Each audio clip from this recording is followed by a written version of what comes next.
For ACUSports.com, I'm Grant Boone, talking some Wildcat football here with head coach Ken Collums. It started back October 31st of 1959, ACU's run at Shotwell Stadium. It ends on November the 5th, this coming Saturday, against Northwestern State. Coach, as you get ready to play the Demons, before we talk about that specific matchup, I know you're aware of the history, and you've got a long history personally with Shotwell, don't you? Yeah, we haven't focused too much on it. In reality, some of these young guys don't kind of grasp the weight of what Shotwell has meant. May as well be 1859 for some of them. Yeah, they don't understand what it means to the history of a lot of different schools, whether you're high schools or high schools here in Abilene or ACU.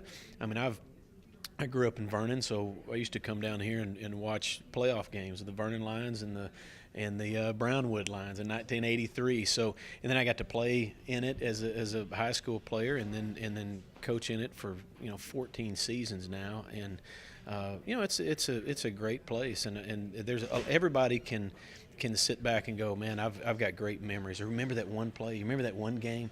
And everybody that has been there has seen some sort of memorable game or play in it, and it makes it special. The one that I know that I'll never forget, you were calling the plays for it, 93-68 over West Texas A&M in a second-round NCAA playoff game. What do you remember from that game? Well, I just know that was a crazy day. It was a setup for a high-scoring game. We had played WT earlier in the year, and it was a high-scoring game. Definitely not that high, but there were two great teams playing in the second round of the playoffs, and we ended up scoring basically every time we got the ball.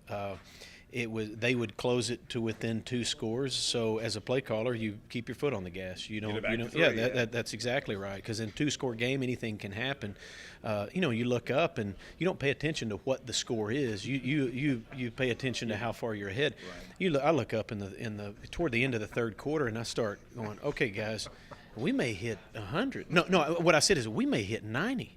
And never thinking you're going to hit 90 points, but it was crazy. Everything went right. We had phenomenal players, and they were all making plays. All made against a one-on-one. Our guys made the plays, and it was fun to watch as a play caller, and it was definitely fun to call a play and have a really good idea you're going to get a chunk out of it. You've gotten some chunks this year at home. In both of the games in which Dallas Seeley has played all 4 quarters, you've scored 52 points at Shotwell Stadium. There is, I guess, just something about being at home that just is a little better, whether it's across, down Judge Ely or not, right? Well, yeah, we'll take driving, 10 minutes to Shotwell over driving, 9 hours to Lake Charles. But, the fact is, wherever you play, you better play well in this league. And our last 2 home games where Dallas has played the whole game, and we've been sharp. And definitely our homecoming game against Incarnate Word, that's how it's supposed to look. Guys were making plays. Dallas was putting it on the money, and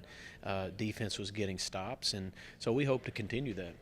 You played Northwestern State. They come in 1-7. Their only win was against a Division II school. But, Coach, you look up and down their games, almost every game, late third quarter, early fourth quarter, some games down to the wire, they're in it. Oh, they're highly competitive. And for anybody to go, they're, won and whatever, that doesn't tell the story. Sometimes wins and losses don't tell the story of your team, because you can play well and not win. You can play not well and get a few breaks and win a game. For example, they're ahead of Lamar by several touchdowns with 2 minutes left in the game. Lamar ends up scoring a touchdown, onside kick. They win the game on the last play of the game, 4th and 20-something, and their guy makes a play in the end zone. So Lamar beats Northwestern. So, Jay Thomas does a great job out there. He's a great coach. They've got a really good staff, and they're going to come in here. They want to win. They're not coming in here to Abilene to cash in their chips. They're going to try to beat us. So we're going to have to play well for 4 quarters straight in order to beat them. Senior day for your guys playing their final home game at Shotwell Stadium.